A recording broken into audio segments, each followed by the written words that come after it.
Hi all, welcome to our channel turning P S C.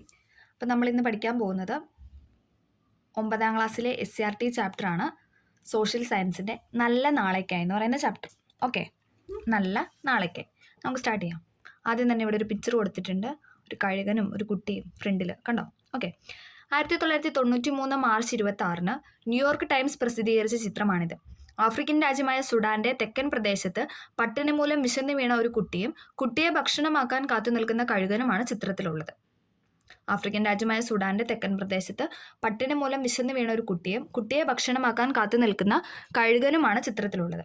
Kevin quarter എന്ന വിഖ്യാത ഫോട്ടോഗ്രാഫറാണ് ഈ ചിത്രം പകർത്തിയത്. ലോകം നേരിട്ടുകൊണ്ടിരിക്കുന്ന സാമൂഹിക പ്രശ്നങ്ങളിൽ പ്രധാനപ്പെട്ട ദാരിദ്ര്യത്തെയാണ് സൂചിപ്പിക്കുന്നത്. ലോകം നേരിട്ടുകൊണ്ടിരിക്കുന്ന ഒരു സാമൂഹിക പ്രശ്നത്തിൽ പ്രധാനപ്പെട്ട ഒന്നാണ് എന്തെന്ന് പറയുന്നത്, ദാരിദ്ര്യം എന്ന് പറയുന്നത്. അതാണ് ഈ പിക്ചറിൽ നിന്ന് സൂചിപ്പിച്ചത്. ദാരിദ്ര്യത്തിന് പുറമെ മറ്റനേകം സാമൂഹിക പ്രശ്നങ്ങളും നമുക്ക് ചുറ്റും കാണാനായിട്ട് സാധിക്കും. അപ്പം നമുക്ക് ഓരോന്നായിട്ട് നോക്കാം. ഓരോരോ സാമൂഹിക പ്രശ്നങ്ങൾ നമുക്ക് നോക്കാം. സമൂഹത്തിലെ എല്ലാവരെയും നേരിട്ടോ അല്ലാതെയോ ബാധിക്കുന്ന പ്രശ്നങ്ങളാണ് സാമൂഹിക പ്രശ്നമായി കണക്കാക്കുന്നത്.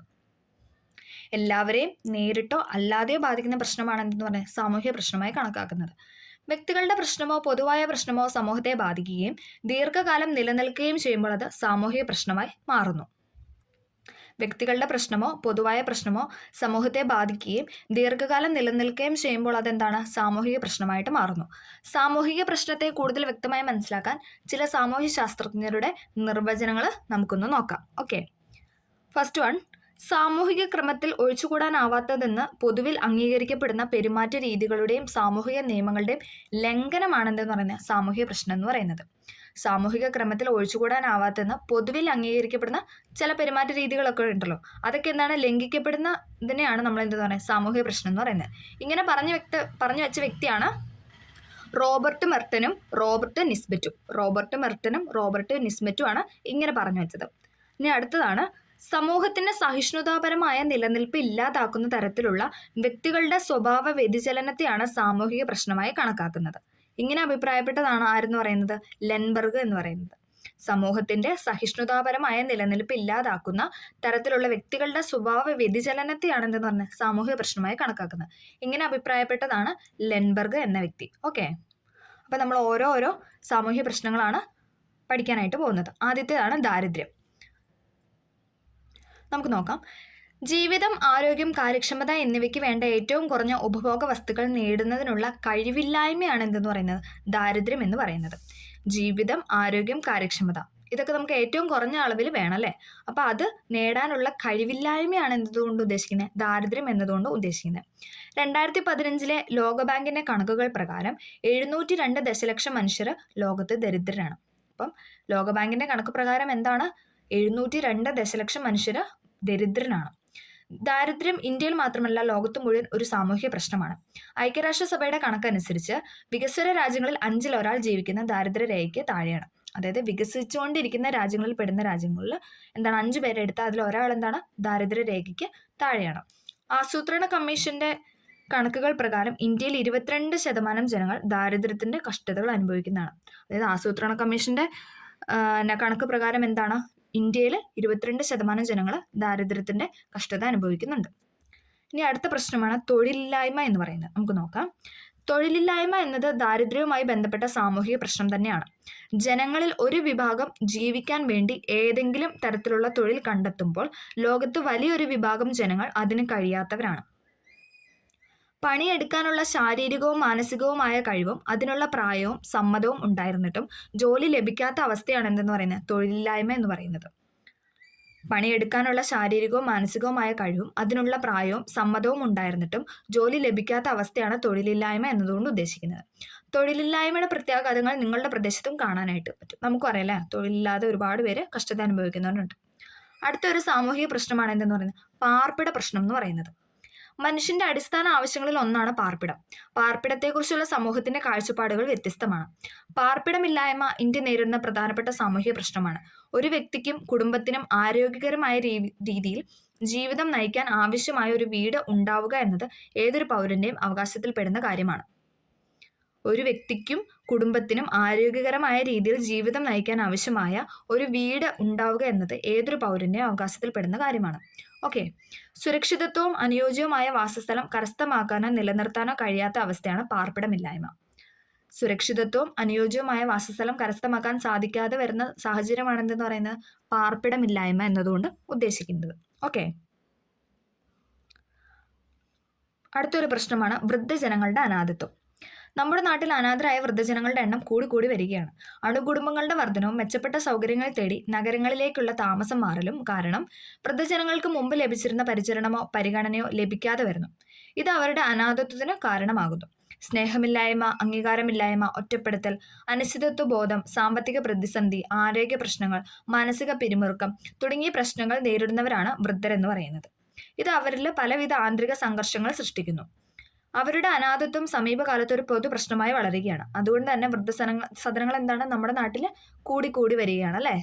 ഓക്കെ, എല്ലാവർക്കും ക്ലിയർ ആയെന്ന് പ്രതീക്ഷിക്കുന്നു. ഇതൊക്കെ നമുക്ക് അറിയാവുന്ന പോയിന്റ്സ് ആണ്, അതുകൊണ്ടാണ് പെട്ടെന്ന് പറഞ്ഞു വിടുന്നത്. ഓക്കെ. അടുത്തൊരു പ്രധാന പ്രശ്നമാണ് സ്ത്രീകൾക്കെതിരെയുള്ള അതിക്രമങ്ങൾ എന്ന് പറയുന്നത്. സ്ത്രീകൾക്കെതിരെയുള്ള അതിക്രമങ്ങളും ഒരു വലിയ സാമൂഹ്യ പ്രശ്നമാണ്. നമുക്ക് ഓരോന്നായിട്ട് നോക്കാം. സ്ത്രീകൾക്കെതിരെയുള്ള കുറ്റകൃത്യങ്ങൾ, വിദ്യാഭ്യാസത്തിനുള്ള അവകാശം നിഷേധിക്കല്, ഒരേ ജോലിക്ക് വ്യത്യസ്ത കൂലി നൽകല്. അതായത് സ്ത്രീക്കും പുരുഷനും എന്താണ് വ്യത്യസ്ത കൂലിയാണ് നൽകുന്നത് അല്ലെ. അതൊക്കെ എന്താണ് സ്ത്രീകൾക്കെതിരെയുള്ള അതിക്രമത്തിൽ പെടുന്ന കാര്യം തന്നെയാണ്. കഴിവ് തെളിയിക്കാനുള്ള അവസരം നിഷേധിക്കല്, പൊതുരംഗത്ത് നിന്ന് മാറ്റി നിർത്തൽ. ഓക്കെ, ഒന്നും കൂടെ പറയാം. സ്ത്രീകൾക്കെതിരെയുള്ള കുറ്റകൃത്യങ്ങൾ, വിദ്യാഭ്യാസത്തിനുള്ള അവകാശം നിഷേധിക്കൽ, ഒരേ ജോലിക്ക് വ്യത്യസ്ത കൂലി നൽകൽ, കഴിവ് തെളിയിക്കാനുള്ള അവസരം നിഷേധിക്കുന്നു, പൊതുരംഗത്ത് നിന്ന് മാറ്റി നിർത്തുന്നു. ഇതൊക്കെ എന്തിൽ പെടുന്നതാണ്? സ്ത്രീകൾക്കെതിരെയുള്ള അതിക്രമത്തിൽ പെടുന്ന പോയിന്റ്സ് ആണ്. ഓക്കെ. അടുത്താണ് ലഹരി പദാർത്ഥങ്ങളുടെ ഉപയോഗം. ഇതും എന്താണ് ഒരു സാമൂഹ്യ പ്രശ്നം തന്നെയാണ് അല്ലേ. ലഹരി പദാർത്ഥങ്ങളുടെ ഉപയോഗം സമൂഹത്തിൽ വർദ്ധിച്ചു വരികയാണ്. പുകയില, മദ്യം, മയക്കുമരുന്ന് തുടങ്ങിയ ലഹരി പദാർത്ഥങ്ങൾ ആദ്യമൊക്കെ നിയന്ത്രിച്ച് ഉപയോഗിക്കുമെന്ന് കരുതിയാണ് അല്ലേ. ആദ്യമൊക്കെ കുറച്ച് കഴിക്കുള്ളൂ എന്നുള്ള രീതിയിലാണ് എല്ലാവരും തുടങ്ങുന്നത്. പിന്നെന്താണ്, നമ്മൾ അതിന് കീഴടങ്ങി പോകും. ക്രമേണ ലഹരിയുടെ അടിമകളായി തീരും. വ്യക്തികളിൽ ആരോഗ്യ പ്രശ്നങ്ങൾ ഉണ്ടാക്കുന്നതിനോടൊപ്പം കുടുംബ ശൈഥില്യത്തിനും സാമൂഹികമായ ഒറ്റപ്പെടലിനും ലഹരിയുടെ ഉപയോഗം കാരണമായി വരുന്നു. ലഹരി പദാർത്ഥങ്ങളുടെ അഭിനിവേശം ഒരു രോഗമാണ്. നമുക്ക് ഓരോ നോക്കാം. കുറ്റകൃത്യങ്ങൾ വർദ്ധിക്കുന്നു, ആത്മഹത്യ, അപകടമരണം എന്നിവയ്ക്ക് കാരണമാകുന്നു. കുടുംബ പ്രശ്നം, സാമ്പത്തിക പ്രതിസന്ധി എന്നിവ ഉണ്ടാകുന്നു. ശാരീരികവും മാനസികവുമായ പ്രശ്നങ്ങൾ ഉണ്ടാകുന്നു.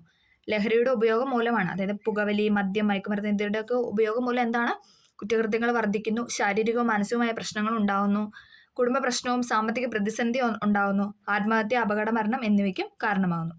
ലഹരി പദാർത്ഥങ്ങളുടെ ഉപയോഗം വ്യക്തിയെ മാത്രമല്ല സമൂഹത്തെ ഒന്നടങ്കം ബാധിക്കുന്നുവെന്ന് നമുക്ക് മനസ്സിലായി അല്ലേ. അടുത്തൊരു പ്രശ്നമാണ് കൗമാര കുറ്റകൃത്യങ്ങൾ. നമുക്ക് നോക്കാം. കുട്ടികൾക്കിടയിലെ കുറ്റകൃത്യങ്ങളും ഇന്ന് വലിയ സാമൂഹ്യ പ്രശ്നമായിട്ട് മാറുന്നു. 18 വയസ്സിന് താഴെയുള്ള കുട്ടികൾ ചെയ്യുന്ന കുറ്റകൃത്യങ്ങളാണ് എന്തെന്ന് പറയുന്നത് കൗമാര കുറ്റകൃത്യങ്ങൾ എന്ന് പറയുന്നത്. 18 വയസ്സിന് താഴെയുള്ള കുട്ടികൾ ചെയ്യുന്ന കുറ്റകൃത്യങ്ങളെയാണ് കൗമാര കുറ്റകൃത്യങ്ങളായി കണക്കാക്കുന്നത്. ഇവർ കൗമാര കുറ്റാരോപിതർ അഥവാ ജുവനൈൽ ഒഫൻഡേഴ്സ് എന്നാണ് അറിയപ്പെടുന്നത്. ദിനപത്രങ്ങളിൽ വിവിധങ്ങളായ കൗമാര കുറ്റകൃത്യങ്ങളുടെ വാർത്തകളാണ് ദിവസേന നമ്മൾ കാണുന്നത് അല്ലേ. ചെറുപ്രായത്തിൽ തന്നെ കുട്ടികൾ എന്താണ് കുറ്റവാളിയായി തീരുവാനുള്ളത്. ചെറുപ്രായത്തിൽ തന്നെ കുട്ടികൾ കുറ്റവാളിയായിട്ട് മാറുകയാണ്. അതിന്റെ കാരണങ്ങൾ എന്തൊക്കെയാണെന്ന് നമുക്കൊന്ന് നോക്കാം. കുടുംബ ബന്ധങ്ങളിലെ ശിഥിലീകരണം, ലഹരിയുടെ ഉപയോഗം, ദൃശ്യമാധ്യമങ്ങളുടെ ദുരുപയോഗം, സാമൂഹിക മൂല്യങ്ങളുടെ തകർച്ച. എന്തൊക്കെയാണ്? കുടുംബ ബന്ധങ്ങളിലെ ശിഥിലീകരണം, ലഹരിയുടെ ഉപയോഗം, ദൃശ്യമാധ്യമങ്ങളുടെ ദുരുപയോഗം, സാമൂഹിക മൂല്യങ്ങളുടെ തകർച്ച. ഇതൊക്കെ എന്താണ് കുട്ടികളെ കുറ്റവാളിയാക്കി മാറ്റാനുള്ള കാരണങ്ങളിൽ പെടുന്നവയാണ്. ഓക്കെ.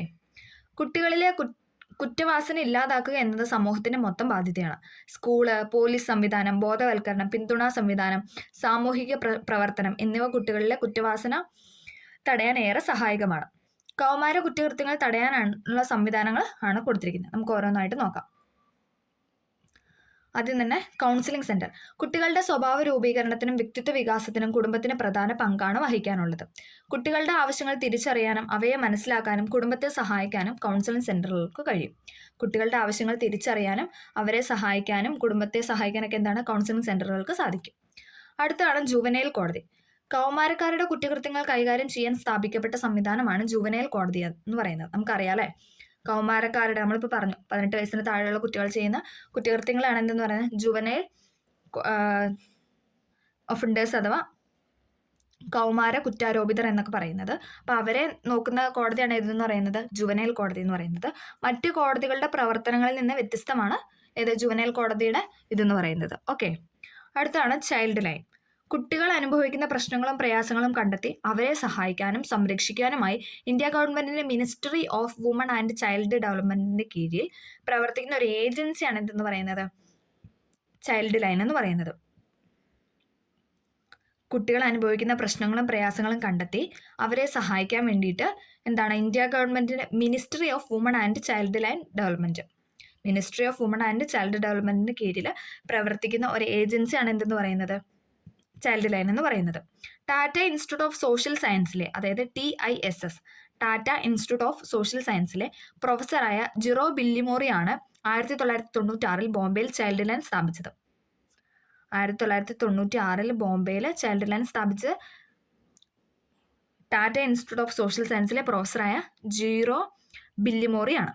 പിന്നീട് എന്താണ് 98, 99 2 വർഷമൊക്കെ കഴിഞ്ഞപ്പോൾ ഇതിൻ്റെ പ്രവർത്തനം ഇന്ത്യ ഗവൺമെൻറ് രാജ്യവ്യാപകമാക്കി. ടോൾ ഫ്രീ നമ്പറായ 1098 ഏത് സമയത്തും സേവനം ലഭ്യമാണ്. അതായത് ചൈൽഡ് ലൈൻ നമ്പർ എന്ന് പറയുന്നതാണ് ഏതെന്ന് പറഞ്ഞാൽ 1098. അതിങ്ങനെ കുറച്ച് 1019 998 അങ്ങനെ കുട്ടികൾക്ക് പെട്ടെന്ന് കാണാപ്പാഠം പഠിക്കാൻ വേണ്ടിയിട്ട് എളുപ്പമായിട്ടാണ് ഈ നമ്പർ കൊടുത്തിരിക്കുന്നത് 1098. ഓക്കെ, ചൈൽഡ് ലൈൻ നമ്പറാണ് 1098. ചൈൽഡ് ഗൈഡൻസ് ക്ലിനിക്ക് അടുത്താണ് ചൈൽഡ് ഗൈഡൻസ് ക്ലിനിക്ക്. കുട്ടികളുടെ പ്രശ്നങ്ങൾ കണ്ടെത്താനും വിശകലനം ചെയ്യാനുമുള്ള സംവിധാനമാണ് ചൈൽഡ് ഗൈഡൻസ് ക്ലിനിക്ക് എന്ന് പറയുന്നത്. കുട്ടികളുടെ പ്രശ്നങ്ങൾ കണ്ടെത്താനും വിശകലനം ചെയ്യാനുമുള്ള സംവിധാനമാണ് എന്തെന്ന് പറയുന്നത് ചൈൽഡ് ഗൈഡൻസ് ക്ലിനിക്ക്. അടുത്താണ് കൗൺസിലിംഗ് സെൻറ്റർ. നമ്മൾ പറഞ്ഞല്ലേ കുട്ടികളുടെ പെരുമാറ്റവുമായി ബന്ധപ്പെട്ട പ്രശ്നങ്ങൾക്ക് പരിഹാരം കാണാനുള്ള കേന്ദ്രമാണ് കൗൺസിലിംഗ് സെൻറ്റർ എന്ന് പറയുന്നത്. അടുത്തൊരു മെയിൻ പോയിന്റാണ് സൈബർ കുറ്റകൃത്യങ്ങൾ. വിവര സാങ്കേതിക രംഗത്ത് ഇന്ന് വലിയ മാറ്റങ്ങൾ വന്നുകൊണ്ടിരിക്കുന്നു. അറിവിൻ്റെ ഏതറ്റം വരെ പോകാനും നിമിഷങ്ങൾ മതി. നമുക്കറിയാലേ വിരൽത്തുമ്പിലുണ്ടല്ലേ ഓരോരോ കാര്യങ്ങൾ എന്ന് പറയുന്നത്. അറിവിൻ്റെ ഏതറ്റം വരെ പോകാനും എന്താണ് നിമിഷങ്ങൾ മതി അല്ലേ, സെക്കൻഡുകൾ മതി നമുക്കല്ലേ ഓരോ കാര്യങ്ങൾ അറിയാനൊക്കെ വേണ്ടിയിട്ട്. ഇന്റർനെറ്റ് സൗകര്യം നേരിട്ടോ അല്ലാതെയോ ഉപയോഗപ്പെടുത്താത്തവർ ഇന്ന് വിരളമായിരിക്കും. Computer, mobile phone, tab, TV തുടങ്ങിയ ഇലക്ട്രോണിക് മാധ്യമങ്ങളാണ് വിവരശേഖരണത്തിനും വിനോദത്തിനുമായി ഉപയോഗപ്പെടുത്തുന്നത്. പൊതുജനങ്ങളിൽ ചിലർ വിവര സാങ്കേതിക വിദ്യ ദുരുപയോഗം ചെയ്യാറുണ്ട്. ചിലരെന്താണ് അതെന്ന് പറയുന്നത് ദുരുപയോഗം ചെയ്യാറുണ്ട്. വിവര സാങ്കേതിക വിദ്യ ഉപയോഗപ്പെടുത്തിയുള്ള കുറ്റകൃത്യങ്ങളുടെ എണ്ണം വർദ്ധിച്ചു വരികയാണ്. സാമൂഹിക മാധ്യമങ്ങൾ അഥവാ സോഷ്യൽ മീഡിയ വ്യക്തികളുടെ സമൂഹ ജീവിതത്തിലും സ്വകാര്യ ജീവിതത്തിലും നിരവധി പ്രശ്നങ്ങൾക്ക് കാരണമായി തീരാറുണ്ട്. വിവര സാങ്കേതിക വിദ്യ ഉപയോഗപ്പെടുത്തിയുള്ള കുറ്റകൃത്യങ്ങൾ കൈകാര്യം ചെയ്യാൻ പ്രത്യേക സംവിധാനമായി സൈബർ സെല്ല് പ്രവർത്തിക്കുന്നുണ്ട്. നമുക്കറിയാലേ വിവര സാങ്കേതിക വിദ്യ ഉപയോഗപ്പെടുത്തിയുള്ള കുറ്റകൃത്യങ്ങൾ കൈകാര്യം ചെയ്യാനായിട്ട് എന്താണ് സൈബർ സെല്ല് പ്രവർത്തിക്കുന്നുണ്ട്. അടുത്ത പോയിന്റാണ് കുട്ടികൾക്കെതിരെയുള്ള അതിക്രമങ്ങൾ. കുട്ടികൾക്കെതിരെയുള്ള അതിക്രമങ്ങൾ. നാടിൻ്റെ സമ്പത്താണ് ആരെന്ന് പറയുന്നത് കുട്ടികൾ. നാടിൻ്റെ സമ്പത്താണ് കുട്ടികൾ. അവർക്ക് ഭക്ഷണം, വിദ്യാഭ്യാസം, പരിഗണന, സ്നേഹം തുടങ്ങിയവ ലഭ്യമാക്കേണ്ടത് സമൂഹത്തിൻ്റെ ഉത്തരവാദിത്തമാണ്. ഈ ഉത്തരവാദിത്തത്തിൽ നിന്നുള്ള പിന്നോട്ട് പോക്ക് സമൂഹത്തിൻ്റെയും രാഷ്ട്രീയത്തിൻ്റെയും ഭാവിക്ക് ദോഷകരമാണ്. കുട്ടികൾക്കെതിരെ നിരവധി അതിക്രമങ്ങൾ ലോകത്തിന്റെ വിവിധ ഭാഗങ്ങളിൽ നടക്കുന്നുണ്ട്. കുട്ടികൾക്കെതിരെ നടക്കുന്ന അതിക്രമങ്ങളെ സൂചിപ്പിക്കുന്ന ചിത്രങ്ങളാണ് നൽകിയിരിക്കുന്നത്. നമുക്ക് നോക്കാം.